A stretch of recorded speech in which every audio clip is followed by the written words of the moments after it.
5장 14절에서 19절을 통해 초점이 바뀌면 진짜가 보인다라는 말씀을 증거하겠습니다. 초점이 바뀌어야 진짜가 보여집니다. 그 성공 스토리 중에서요, 이런 성공 스토리가 있습니다. 지나가다가 한 노인, 한 할아버지 할머니를 도와드렸어요. 근데 알고 보니까 은퇴한 대기업 회장인 거예요. 그래가지고 취업이 잘 됐다, 풀렸다, 아니면 이렇게 억만장자의 부모님인 거예요. 그래서 큰 도움을 받아가지고 성공했다. 저도 예전 설교 시간에 그런 실제적인 이야기를 한번 드리겠습니다. 아마 제가 보기에 그 이야기의 원조는요, 우리나라 흥부 놀부 이야기예요. 그 흥부가 제비다리를 고쳐줬잖아요. 그런데 이 제비가 박씨를 물어줬어요. 말 그대로 대박이 났어요. 그런 거죠. 저는 어릴 때 그런 생각하면 그거 보면서 그런 생각이 들었어요.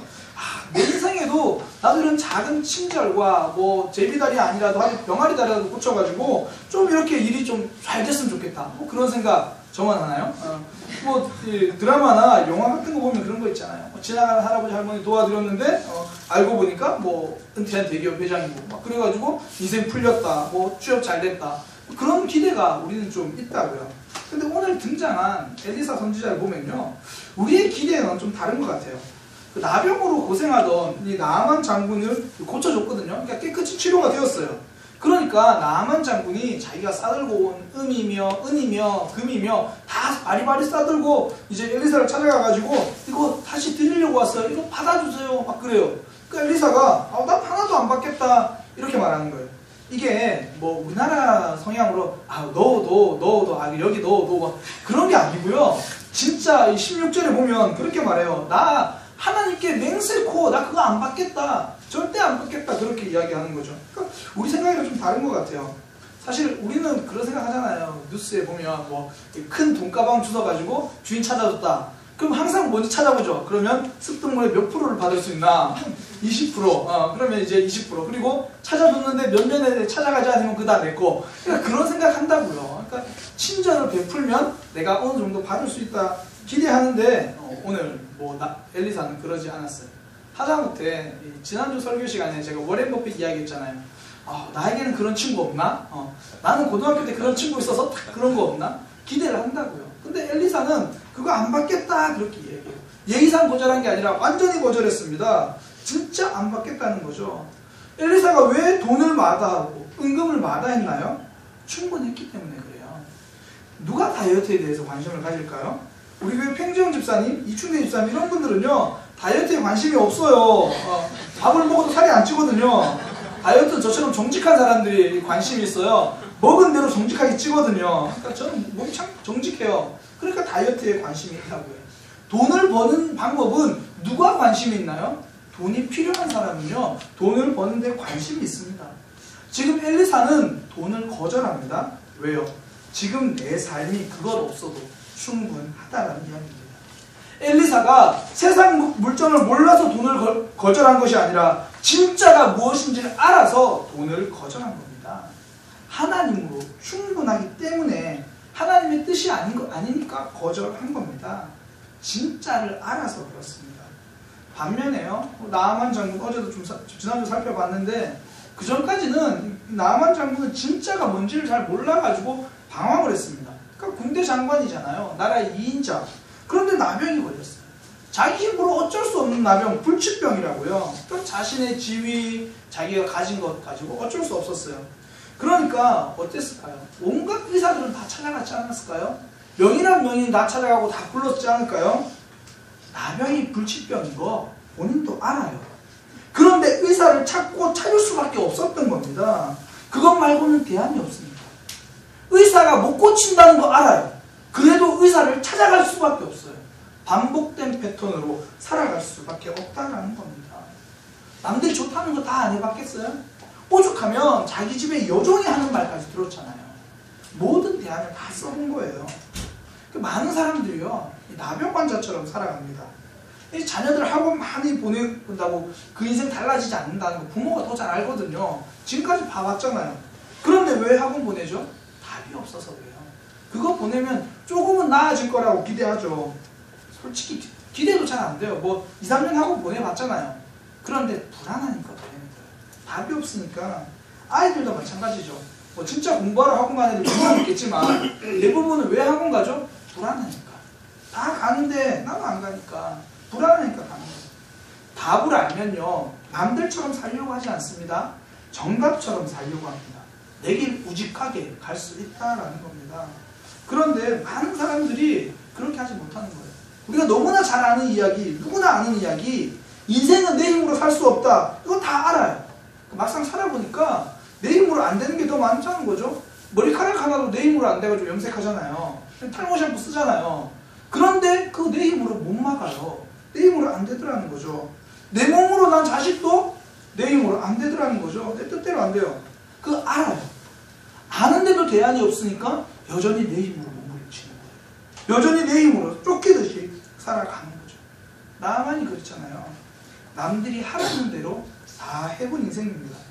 하던 대로 하다가 안 되니까, 내 힘으로 하다가 안 되니까 오늘 본문 전에 보면 요단 강에 들어가서 이제 몸을 잠그고 거기서 씻는 거죠. 내가 저기 들어가면 나을 거야. 확신 가지고 한 거 아닙니다. 방법이 없으니까 해본 겁니다. 아마 그런 마음도 좀 있었을 것 같아요.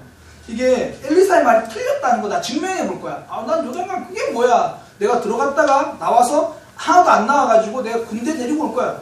안 되는 거 증명하려고 들어갔을 거예요. 그런 분들 있죠. 주위에서 자꾸 전도하니까 뭐라 그래요? 야, 내가 네 말이 틀렸다는 거 증명해 줄게. 그럼 성경을 읽어요. 성경에 얼마나 많은 오류가 있는 줄 알아? 우리 교회 성도님 한 분의 아버지도 그러셨다고 하더라고요. 네가 자꾸 전도하니까 내가 그 틀렸다는 거 증명해 줄게. 그럼 성경을 파는 거예요.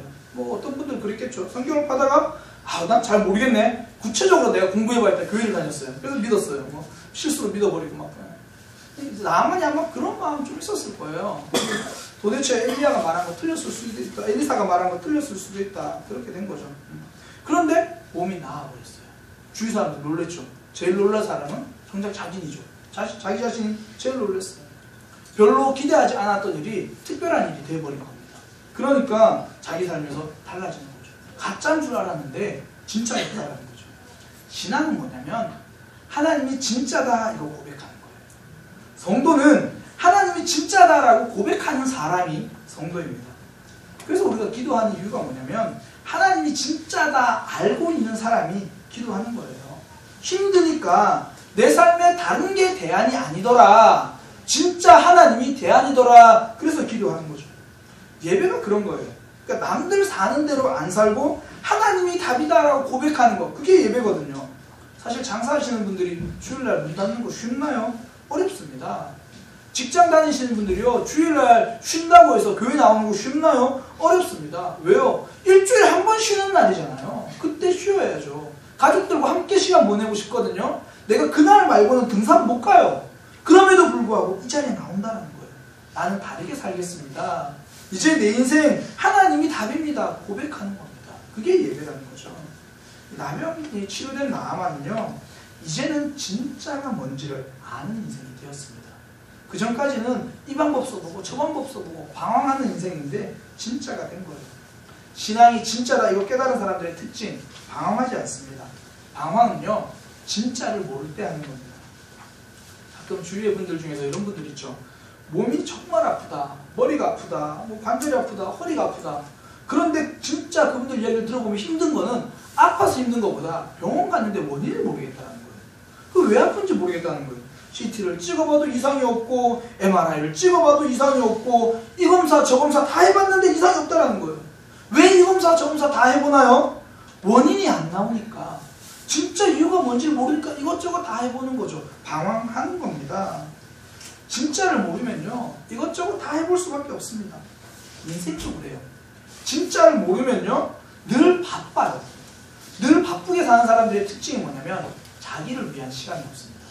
자기를 개발하고 자기를 발전하고 자기를 위해서 할 시간이 없는 거예요. 시간에 쫓기기 때문에 그렇습니다. 중요한 건 다 놓쳐버리는 거죠. 오죽하면 요즘 베스트셀러 책 제목이 그거더라고요. 신경 끄기의 기술. 그러니까 이것저것 신경 쓸 게 너무 많으니까 신경 끄기의 기술 이게 베스트셀러가 됐어요. 제가 책을 앞에 한번 훑어봤어요. 뭐 보니까 별 특별한 내용도 없어요. 전체 쭉 봐도 별 특별한 내용 없어요. 근데 잘 팔리는 거는요. 책이 좋아서가 아니라 그 책이 나쁘다는 건 아닌데 살만한 책은 아닙니다. 책이 좋은 게 아니라 제목이 너무 좋았어요. 신경 끄기의 기술. 그러니까 사람들 마음이 그거거든요. 너무 분주하고 바쁘니까 나도 이렇게 한번 신경 끄고 살아보고 싶다. 신경 끄는 건요, 신경 끄기의 기술을 보는 게 아니라 진짜를 알면 됩니다. 그러면 그것만 하고 나머지는 다 신경 끄게 되는 거예요. 제가 요즘 뭐 워렌 버핏 이야기 많이 하는데요, 그 사람이 투자에 대해서 이런 얘기를 했습니다. 분산 투자는 자신이 무엇을 하고 있는지를 잘 모르는 투자자에게 가장 알맞는 투자 방법이다. 그러니까 내가 지금 정확히 이게 맞는지 아닌지 모르면 분산 투자하는 게 맞다는 거죠. 인생도 이렇게 분산 투자 잘하는 분들이 있어요. 하나님께 50% 투자하고, 돈에게 30% 투자하고, 자녀에게 한 20% 투자하는 거죠. 왜요? 하나님께 100%다 의지하고 확 믿어버리려고 하니까 자신이 없는 거예요. 내가 정말 하나님께 올인하면 내 인생 손해볼 것 같은 거죠. 그러니까 지혜롭게 분산 투자하는 겁니다. 이쪽에 한쪽 다리 걸치고, 이쪽에 한쪽 다리 걸치고. 믿음은요, 분산 투자가 아닙니다. 하나님께 올인하는 겁니다. 그게 믿음입니다. 사단은 항상 우리에게 중요한 걸 숨깁니다.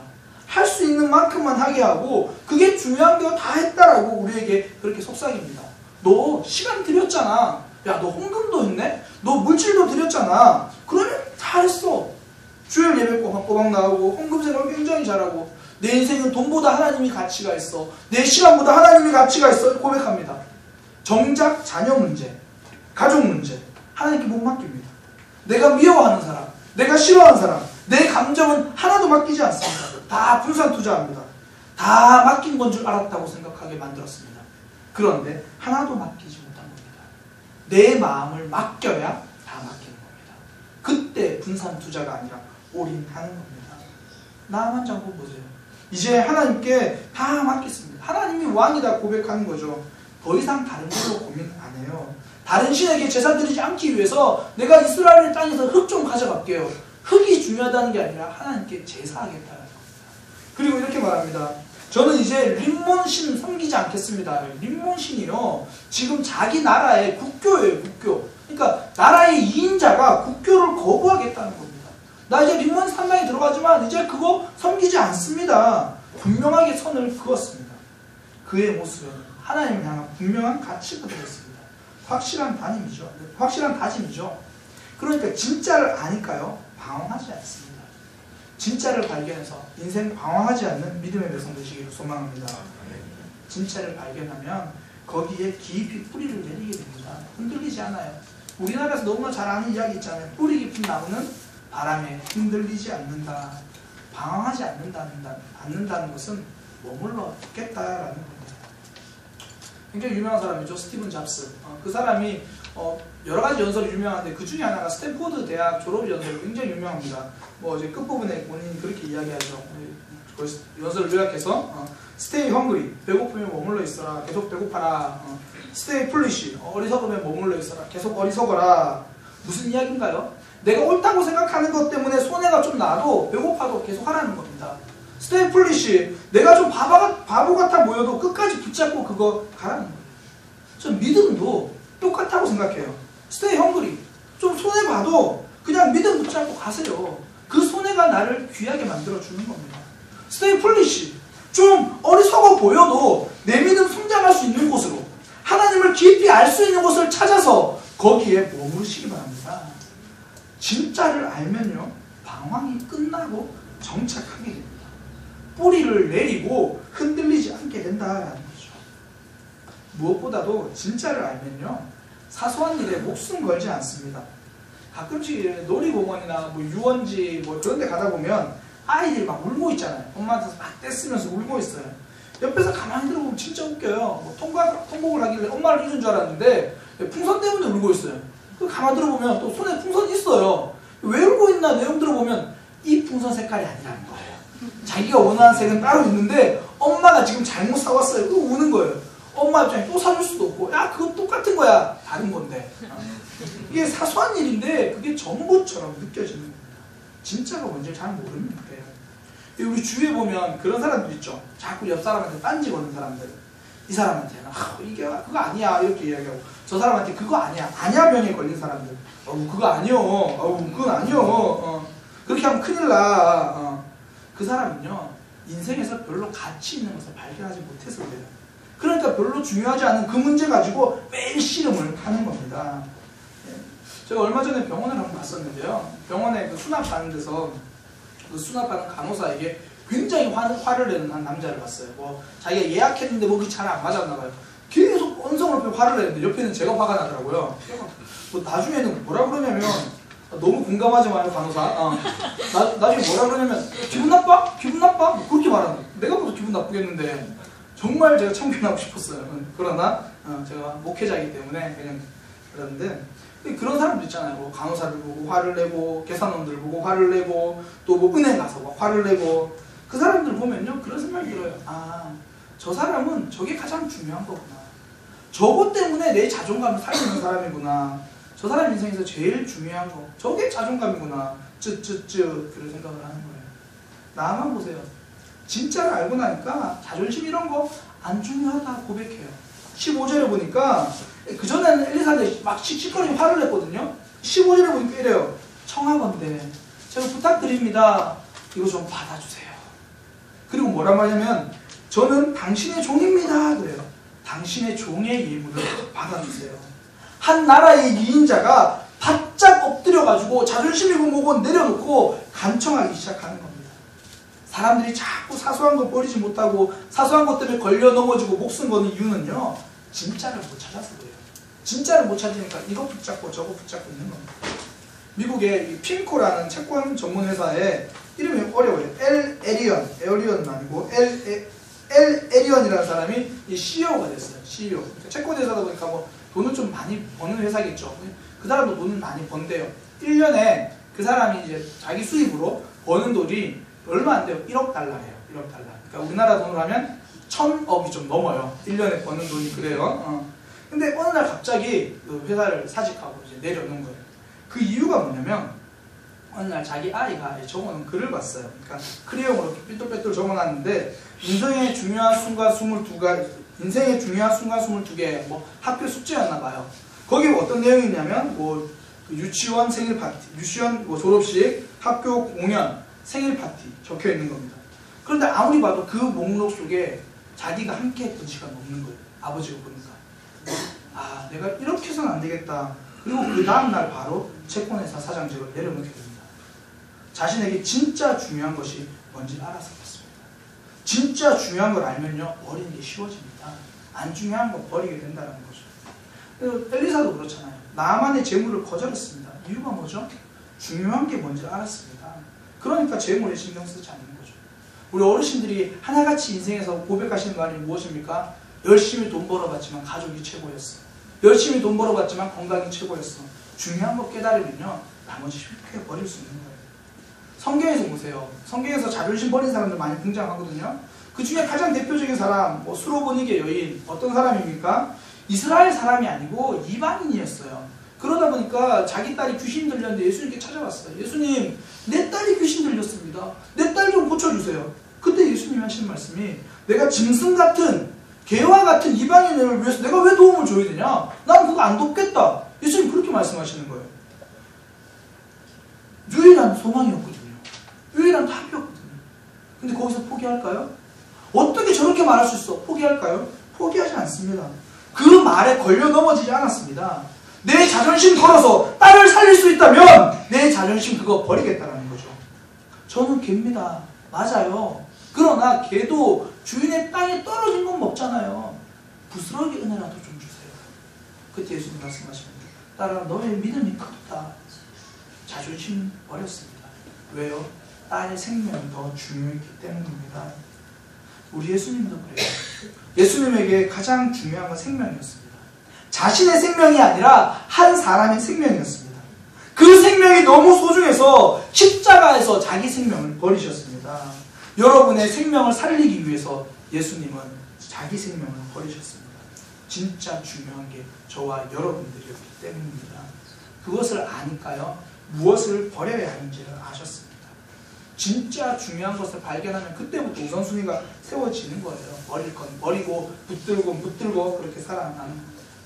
제가 아내한테 가끔씩 혼나는 게 있어요. 늘 혼나진 않는데 가끔씩 혼나요. 많이 먹는다고 혼나는 건 아니고 제가 상처가 나면 자꾸 딱지를 떼요. 아니, 제가 다른 의도가 있는 게 아니라 왜 상처가 다 아물고 나면 딱지를 딱 뗐을 때 하얀 살이 딱 나오잖아요. 그게 너무 좋아서 이쯤 되면 다 나았을 거야 하고 딱지를 딱 떼는 순간 피가 나요. 그럼 이제 좀 더 상처가 커져요. 그리고 한 며칠 있다가 또 이쯤 난 딱지를 또 떼요. 그럼 또 상처가 커져요. 상처는요, 그거 신경 안 쓰고 다른 거 하고 있으면 알아서 낫고 딱지 알아서 떨어지거든요. 근데 인생에 보면요, 상처 붙잡고 늘 확인해 보는 사람이 있어요. 당신이 나한테 어떻게 했는데, 우리 철수 아빠가요, 신혼 때 한 번 외박을 했어요. 제가 보니까 20년 동안 딱 한 번 한 외박인데, 그거 계속 상처 확인해 보는 거예요. 이렇게. 임신했을 때, 제가 여기 상처가 있거든요. 임신했을 때, 그때 어떻게 했는데, 상처가 나을 기간이 없어요. 계속 그거 확인하는 거예요. 혹시 옆에 분들, 그런 분들 있죠? 저 사람 상처 다 아는 사람들 있죠? 맨날 그거 이야기하고 다니니까, 맨날 보여줘요. 나 여기 상처 있어. 나 여기 상처 있어. 나을 기간이 없는 거예요. 오늘 집사님의 아버지 이야기인데요. 그분의 아버지가 살아생전에 자신이 쓰던 노트를 보물처럼 여기셨다는 거예요. 그러니까, 그리고 굉장히 비밀처럼 안 보여주는 거예요. 다른, 특별히 아버지가 다른 삶에서는 비밀이 없는 것처럼 보이는데, 그 노트에 한해서는 계속 함구하시면 말씀을 안 하시는 거예요. 그러니까 아버지가 돌아가시고 나서 그 노트를 펴볼 수 있었어요. 뭐 아버지의 비밀일기인가? 뭐 일기장인가? 그래서 딱 펴봤는데, 아무것도 안 적혀 있어요. 사람 이름만 쭉 적혀 있어요. 뭐 가족 이름 적혀 있고, 막 적혀 있는 거예요. 보고 있으니까 어머니가, 뭐 아버지 노트 보네? 어머니 이 노트 아세요? 안다고. 이거 뭐 하는 거예요? 아버지가 늘 위에서 기도하는 사람들 이름 적어 놓은 거야. 보니까 뭐 자기 이름도 있고, 가족 이름도 있고, 뭐 친척 이름도 있고. 근데 전혀 모르는 사람 이름도 막 적혀 있는 거예요. 어머니, 이분들은 누구세요? 쭉 보시더니, 그분들 아버지에게 상처 주신 분들이야. 아버지는 그분들의 이름을 적고 이렇게 날마다 용서하기 위해서 기도하셨어. 진짜로 붙들면요, 우리 하나님 붙들면요, 내 상처 그거 다 버릴 수 있어요. 다 용서할 수 있게 된다는 거죠. 하나님이 우리 철수 엄마를 내 배우자로 이렇게 붙여주신 이유를 발견하게 돼요. 내가 지금까지 상처 많이 받은 가족인 줄 알았는데 우리 엄마, 아빠, 어머니, 아버지를 내 부모님으로 붙여주신 이유를 발견하게 됩니다. 하나님이라는 진짜를 발견하면요, 사소한 것에 걸려 넘어지지 않습니다. 이제는 좀 우리 진짜 하나님 붙잡고요, 작은 상처를 이겨내시기를 소망합니다. 작은 문제에 걸려 넘어지지 않고 진짜 바라보고 갔으면 좋겠습니다. 그러니까 그 아픔과 상처들은요, 이제 좀 버리세요. 십자가에다가 맡겨 놓으세요. 진짜 하나님이 해결해 주십니다. 진짜를 발견하면 어떻게 됩니까? 방황하지 않습니다. 사소한 거에 목숨 걸지 않습니다. 중요한 것 붙들 수 있게 됐다라는 겁니다. 그러면 어떻게 우리는 진짜를 발견하죠? 오늘 제목입니다. 초점이 바뀌어요. 초점이 바뀌면 중요한 것을 알게 돼요. 나만은 그전까지는 자기 힘으로만 살았거든요. 근데 초점이 바뀌고 나니까 하나님이 진짜다라는 걸 알게 된 겁니다. 초점이 바뀌었어요. 어떻게 초점이 바뀌었나요? 딴 거 아닙니다. 하나님은 경험했어요. 그전에는 여호와가 누구야 그랬는데 요단강이 들어가가지고 치유를 경험하고 나니까 하나님이 진짜다 그러는 거죠. 신앙은요, 직접 경험하는 겁니다. 이론으로 배울 수 있는 게 아니라 경험으로 배우는 겁니다. 이론으로 배울 수 없는 게 몇 가지가 있어요. 저는 그 중에 하나가 수영이라고 생각합니다. 사실 수영 굉장히 쉬워요. 제가 오늘 수영을 좀 알려드리겠습니다. 일단 힘을 빼고 물에 들어가시면 돼요. 그리고 나서 이 다리로 물장구를 치셔요. 그리고 이 팔을 뻗어가지고 물을 잡는다는 기분으로요, 이렇게 당기셔야 돼요. 그리고 이쪽으로 당기실 때 몸을 이렇게 내밀어 숨을 쉬시면 돼요. 그리고 고개를 숙이고, 그렇게 하면 수영할 수 있어요. 진짜요. 이론으로는 안 돼요. 물에 들어가야 돼요. 경험의 반대말은요, 계산입니다. 자꾸 계산하고 이렇게 하면 될 거다. 절대 안 됩니다. 내가 물에 들어가 잘할 수 있을까 계산만 하면 절대 못 배웁니다. 제가 비밀을 하나 알려드릴게요. 제가 군 생활을 약간 물에 관련된 그런 부대에서 군 생활을 했어요. 놀라운 거는 제가 제대할 때까지 수영을 못 배웠어요. 그 부대에서 여름마다 2주 동안요, 이 전투 수영이라고 해서 해변가라고 해서 수영을 가르쳐줘요. 근데 제가 왜 못 배웠냐면 2주 동안 해변에 딱 3번인가 4번밖에 안 넣어요. 한 5분만. 그리고 빼요. 그리고 나서는 그 해변에서 계속 기합만 줘요. 그리고 뭘 하냐면 모래를 쌓아가지고요, 모래 위에다 배를 올리고 거기서 수영 연습을 하래요. 왜 그랬나? 지금 생각해보니까 이 간부들이 혹시나 사고 날까봐 책임지기 싫은 거예요. 그러니까 안 집어넣는 거죠. 그리고 이 부참들 입장에서 후배들 그렇게 막 괴롭히고 하는 게 재밌잖아요. 그러니까 계속 그것만 시키는 거예요. 아무리 열심히 배워도요, 물에 안 들어가니까 수영 못해요. 그래서 제가 해병대를 나갔는데 수영을 수영장에서 배웠어요. 수영장 가니까요, 뭐부터 시키냐고 물에 들어가래요. 아무것도 안 해요. 물에 들어가래요. 그리고 물에 얼굴 집어넣으래요. 그것만 한 2주 시키더라고요. 그러고 나니까 수용하게 돼요. 내가 들어가야 경험해야 돼요. 계산으로 절대 수용 못합니다. 신앙은 계산으로 하는 게 아닙니다. 경험으로 하는 겁니다. 나만에게는요, 요단강이 그 경험의 순간입니다. 그 속에 7번 들어가니까 몸이 나은 거죠. 저와 여러분에게 누구나 요단강에 들어가는 그런 결단의 시간이 필요할 겁니다. 7번이라는 시간이 필요할 겁니다. 신앙은요, 이론으로 생기는 것이 아닙니다. 경험할 때 초점이 바뀌어지고요. 그때부터 진짜가 무엇인지를 알게 됩니다. 선한 사마리아 법이라는 게 있는데 그게 우리나라에는 아직 없는 법인데요. 어떤 법이냐면 다른 사람이 언급한 상황, 위험한 걸 봤을 때 그걸 도와주지 않으면 오히려 벌금을 내야 되는 거예요. 그러니까 우리나라는 그전까지는 누가 이렇게 위험한 처했다? 도와주다가 갈비뼈가 부러졌다? 그러면 그거 형사 고발당하고 민사 책임져야 돼요. 그래서 우리나라 2008년 6월 13일 날 좀 법이 바뀌었어요. 그러니까 응급 조치를 하다가 본의 아니게 생긴 피해는 민사상, 형사상 책임을 지지 않는다. 그게 2008년도에 바뀌었어요. 그러니까 응급 상황이 되면 빨리 판단하고 살려주는 거예요. 그때 망설이면 그 생명이 죽을 수 있거든요. 우리 인생에서도 하나님이 경험하기 위한 응급 상황이 지금일 수 있습니다. 더 이상 망설이지 마십시오. 그리고 하나님께 도전하십시오. 혹시나 문제가 발생하면 우리 하나님 민형사상 모든 책임 지십니다. 그게 믿음입니다. 망설임이 아니라 경험의 자리로 가시기 바랍니다. 그때 초점이 바뀝니다. 그때 진짜가 무엇인지 알 수 있습니다.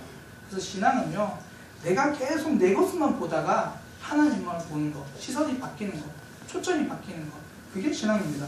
오늘 그런 내용이 들어있는 찬양 우리 함께 할 건데요.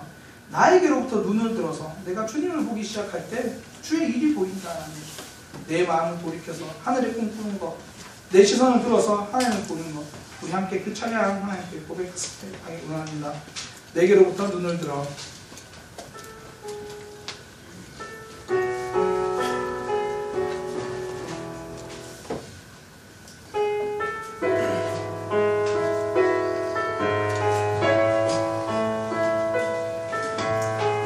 망설이지 마시고 하나님 보시기를 소망합니다.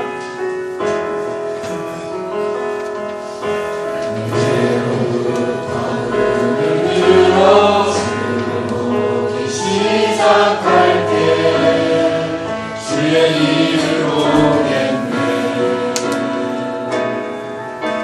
내 작은 마음 돌이키사 하늘에 꿈꾸게 하네.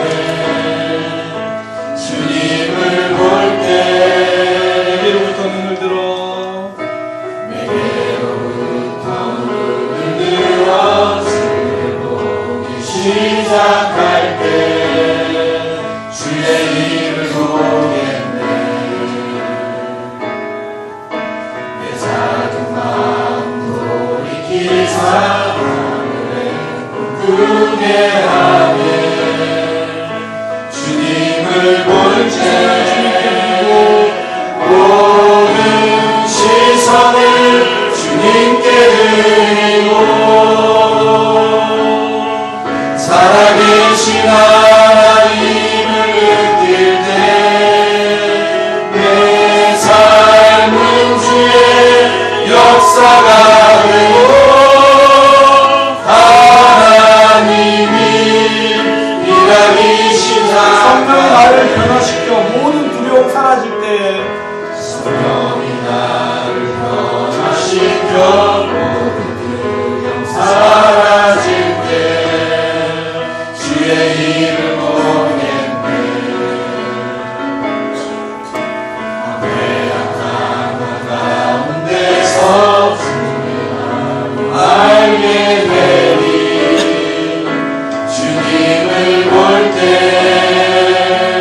모든 시선을 주님께 드리고 살아계신 하나님을 느낄 때 세상은 주의 나라가 되고 하나님이 일하기 시작하고 살아계신 하나님을 느낄 때 모든 시선을 주님께 드리고 살아계신 하나님을 느낄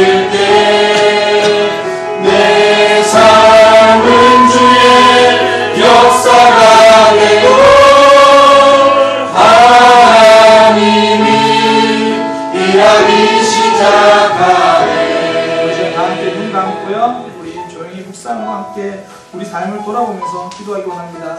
주님, 내가 이거 됐다가 저거 됐다가 방황하는 삶을 살아왔음을 고백합니다. 무엇이 옳은지를 몰라서 이렇게도 살아보고 참 열심히 살아왔는데 여전히 내 방법으로 안 되고 있음에도 불구하고 또 그렇게 방황하는 삶을 봅니다. 하나님, 내가 이제 하나님을 경험하기 원합니다. 주님, 인도하여 주옵소서. 주여, 내가 늘 작은 문제에 걸려 넘어집니다. 분명히 아는 문제고 이겨낼 수 있는 문제 같은데 또 거기 발목 걸려서 또 넘어져서 무릎 까지고 또 힘들어하는 우리 모습 봅니다. 하나님, 내가 이제 하나님 바라보고 다른 모든 문제를 하나님께 맡겨버리고 승리하는 삶이 되기 원합니다. 그러기 위해서 하나님 경험하기 원합니다. 하나님 경험하기 원합니다. 내가 하나님 경험하는 자리 더 이상 계산하지 않고 도전하며 갈 수 있도록 인도하여 주옵소서. 우리 묵상으로 말씀 기억하면서 이렇게 삶을 돌아보며 기도하겠습니다.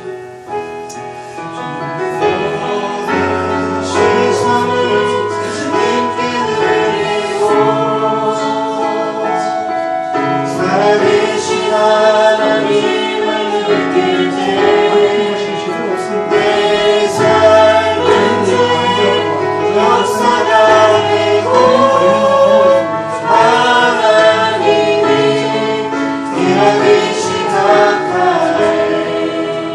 모든 시선을 주님께 드리고 전능하신 하나님을 느낄 때 세상은 내 나라가 되고 하나님이 일하기 시작하네. 하나님, 우리가 하나님을 경험해서 진짜 중요한 것이 무엇인지를 발견해서 작은 어려움에 넘어지지 않고 방황하지 않으며 늘 승리하는 삶이 되도록 인도하여 주옵소서. 예수님의 이름으로 기도드립니다. 아멘. 다 함께 일어나셔서 우리 마지막 찬양